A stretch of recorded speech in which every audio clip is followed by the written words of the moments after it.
Brownie, we're here to say welcome back and the launch of your darts career with a new contract with Winmau. You joined us over 10 years ago when you first got custom fit. Yep. You had 10 years of being busy, and now you're back as a player. How does that feel? Amazing. I didn't think I'd be in this position ever again, to be honest. So if you'd have asked me back at the beginning of January, do you think you'd be back on a PDC Pro Tour, I'd probably laughed at you. But yeah, I just feel brand new again. So obviously getting this new contract with Winmau means the world to me as well. I've got my own darts coming out again. So for the first time in a long time, I get excited about equipment and my practice routines and stuff. So yeah, it's got a bit of breath of fresh air. But it nearly didn't happen because right at that time we were looking at a new JDC contract. Your career was very much in the background. You were going to Q School, and you took a final minute decision. Why? Well, to be honest, my son John was going at the time, and he wouldn't. And he'd be honest with you, he wasn't full of confidence. So I thought I'd go with him, a bit of support. And whilst we were going, his sponsor said, "Well, why don't you play?" I said, "Yeah, well, if you're going to pay for it, I'm not going to waste my own money. I didn't want you spending yours." So I went, and yeah, the rest is history, really. But yeah, so over 3 days, I've got enough points to get myself back on the tour. But in that 10 years, you can't tell me that your self-belief has never let you think you're not good enough. No, to be honest, there's a bit of heartache in it for me as well, because I was injured for so long. And because I've got bars and stuff and I had to support teams, I was going along and playing through injury and losing the people that, generally sort of wouldn't take a leg off me. So yeah, so I played for a lot of pain and a lot of heartache. So it is a dream come true to be back playing again. So there's a little rumour as well, Brownie, that Kenny Rogers got you through Q School. Yeah, good old Kenny, yeah. No, that's true, yeah. I was listening to the Gambler. You got to know when to hold up, know when to fold up.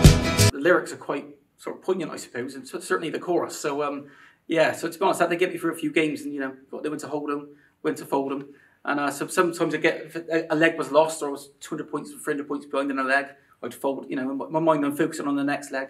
But yeah, so I kept going back to those lyrics during the matches and my tough games, and I won a lot of 6-5s, so they got me through it. Were you singing it in your mind when it was? Yeah, of course. Yeah, no. Previously, I've done that before with other songs when the lyrics mean so much to me. It sort of gets me through and takes my mind off the seriousness of the situation. So. And there's one of the lines in it is about not counting your cash at the table. Yeah, tell us what that means. Well, no, for me, that was like don't admire your own work. Wait until the game's finished before you can even think about what you've got. And on to the third day, you were in really strong position. And then with 2 days to go, you're flying to China. Yeah. How does your mindset change? Well, to be honest, the first 2 days I had 2 good days. Again, in terms of match play, the averages weren't fantastic. But when I had to, I really dug it out. And I won a lot of games 6-5, I think. But I come into day 3 and I knew that I spoke to China in the morning and said, "Can I put the meeting back?"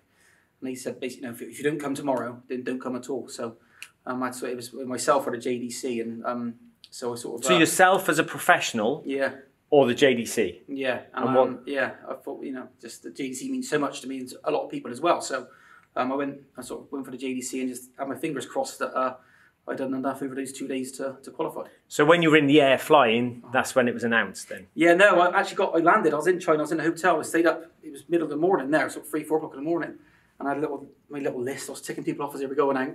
And yeah, we had a glass of champagne about 4 o'clock in the morning over in Shanghai. So we've got Steve Brown back, the dart player, and we've got Steve Brown, the chairman of the JDC. That's a tough juggle for anyone. How are you going to make your preparation to be ready in the quickest possible time? Because you did do that for Q School.